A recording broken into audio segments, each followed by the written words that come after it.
Hello po. May ibabahagi lang sana akong karanasan. My name is Maris at nangyari po ito 2013. Nangyari din po ito sa lugar po ng QC at kung saan eksakto, hindi ko na lang po sasabihin. That time, first year college po ako. Scholar po ako sa totoo lang at ang pinanggalingan ko po ay Mindoro. Kaya dahil po doon, napilitan po akong lumipat nga po ng QC para lang po mag-aral. Suportado naman ako ng mga magulang ko. Malaki kasi ang tipid namin. Full-time scholarship kasi ang nakuha ko. Swerte at natanggap ako sa napakagandang university na iyon. Hindi ko na lang din babanggitin yung pangalan po ng university dahil hindi naman po iikot ang kwento doon. Pero ang clue, marami pong naguhubad dito. Kayo na ang bahala mong hula. Dahil nga po lumipat ako ng QC, kailangan kong makahanap ng matitirhan. At swerte, nakakita po ako ng saktuhan lamang, isang dorm. Kaso, sa dorm po na yon, meron akong makakasamang isang tao. Isang babae din, sabi ng landlord ko. Wala namang problema sa akin. Sanay naman ako makisama sa mga tao. Tsaka excited din ako kasi gusto kong makakilala ng mga bagong kaibigan. Ang hinihiling ko na lang, sana mabait yung makakasama ko sa kwarto. Hindi naman po kagandahan yung dormitory na iyon. Actually, para nga siyang apartment. Building po siya. Tapos marami pong mga kwarto doon na marami pong nakatira. Karamihan, mga estudyante at mga trabahador. May ilan din pong pamilya. Pero mostly, hindi ka nila papakailaman. May sarili-sarili pong buhay yung mga tao doon na gustong gusto ko. Kasi ako talaga tahimik lang na tao. At kapag nag-aaral, gusto din ng kapayapaan. Pag-akit ko po doon sa may kwarto ko, laking pagtataka ko kasi nakabukas po ito. Hindi nakalak. Binuksan ko ang pinto. At laking gulat ko nang may tao sa loob. Babae. Ang sabi kasi nung landlord, next week pa raw makakarating yung makakasama ko. Kaya laking pagtataka ko kung bakit may tao doon. Ay, dumating ka na pala. Hello, ikaw ba yung makakasama ko rito? Oo. Hi, I'm Alice. Hi. Ako naman si Maris. Bakit sabi nung landlord next week ka pa raw darating? Hindi ko pala nasabi sa kanya, no? Na-bored kasi ako sa amin Kaya inagahan ko na lang yung dating dito para makapag-settle daw na. Hindi ko pala nasabi sa landlord, no? Sorry nabigla ka ba? Hindi naman. Mabuti nga yun may makakasama na ako. Tsaka at least, makikilala na kita. Nice to meet you Nice to meet you din. Amin na tulungan na kita sa mga gamit mo. Tinuo naman ako ni Alice doon sa unit namin. May tig-isa kaming maliliit na kwarto. May maliit na sala. May isang CR. May kitchen. At may maliit na balcony. Saktong-sakto lang sa amin yon. Maganda.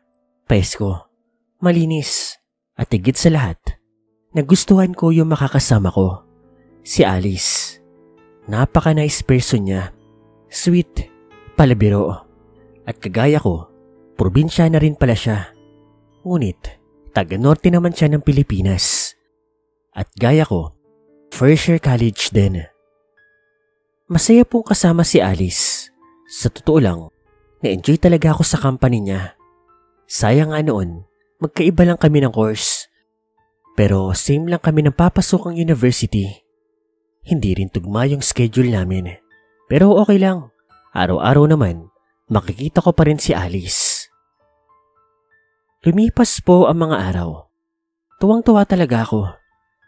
Habang mas tumatagal, mas nagiging close ko si Alice. Hindi nga kami umaalis ng bahay. May mga stocks din naman kasi akong dala noon kaya okay lang. Eksakto 1 linggo po ang nakalipas.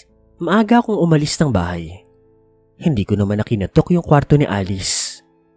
Baka kasi tulog pa siya. Maaga pa rin kasi noon. Pupunta kasi ako ng university. Bukod sa may ipapasa akong requirements, bibili din ako ng uniform. Wala naman po naging problema sa lakad ko. After lunch po, nakarating na rin po ako doon sa may dormitory namin. At noong nasa hallway po ako, noong papasok na ako, tinawag po ako ng landlord namin. Maris, halika rito. May papakilala ako sa'yo. Ano po yun, sir? Maris, this is Laika. Siya yung magiging kasama mo sa room mo. Hindi ako nakapagsalita sa mga unang sandali. Nagtaka ko. Anong kasama? Si Alice yung kasama ko na. Hindi ko siya sinagot. Bigla kasi akong kinabahan. Bigla akong kinutuban. Tumakbo ko ng mabilis paakyat doon sa may unit namin. Agad kong binuksan. At laking pagtataka ko nang pagpasok ko sa loob. Wala po si Alice. Wala yung mga gamit niya. Bakante ang kabilang kwarto. Mabilis namang nakasunod sa akin yung landlord, pati si Laika. Maris, are you okay? Sir, may kasama po ako dito Si Alice po. May ka-roommate na po ako. Isang linggo ko na po siyang kasama. Ay nako. Until now, hindi pa rin pala nakakapagpahinga si Alice. Mukhang kailangan natin ulit magpadasal Ano po yun, sir? Sana hindi kayo matakot sa isi-share ko sa inyo Nakikita niyo ba yan sa kabila? Yung lumang apartment na yan? Opo. Di ba nagsara na yan? Opo. Kaya nagsara yan dahil 4 years ago, may babaeng ni-rape dyan. Na-rape ng may-ari ng mismong apartment na yan. At yon ang nakita mo. Si Alice. Kagaya niyong dalawa, scholar din siya nun. First year college din. At dyan siya napadpad sa apartment na yan. Sad to say, demonyo yung may-ari niyan. Na-rape yung kawawang bata at pinatay. Na-discover lang yung katawan months after nung nagpunta dito yung mga kamag-anak ng bata. Grabe, kasuklam-suklam yung ginawa. At simula nun, pag-alagala na sa lugar na to ang kaluluwa nung batang yon. Ni Alice nga. Usually nagpapakita siya sa mga katulad niyong bago lang din. Naghahanap ng kaibigan. Naghahanap ng makakausap. Naghahanap ng makakasama niya. Matagal ang huling may nagparamdam at ikaw na lang ulit. Pero don't worry, mabait naman si Alice. Mukhang lonely spirit lang siya. Hayaan mo, magpapadasala lang ako ulit.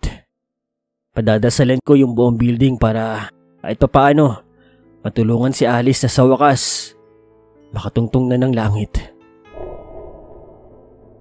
Takot na takot ako noon. Imagine, yung nakausap ko buong linggo, multo na pala. Sa katunayan, gusto ko nang umuwi nun sa amin. Ayoko na ako mag-aral sa Maynila. Kaako doon na lang ako sa probinsya namin. Pero luckily, naging blessing po sa akin si Laika.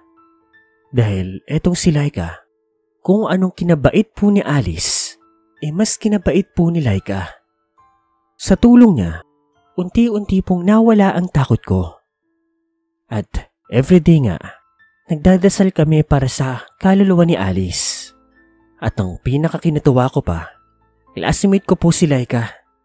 Same university, same course, same schedule, same class. O diba?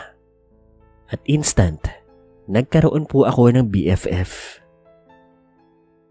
Nung nag-aaral po kami, may time na minsan ay nararamdaman po namin si Alice.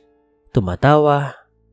Minsan kapag tulog ako, hinihimas niya po ang likod ko. Yung ulo ko, yung buhok ko. Pag nakakalimutan namin patayin yung kalan kapag nagsasaing, minsan alam ko siya po yung nagpapatay noon.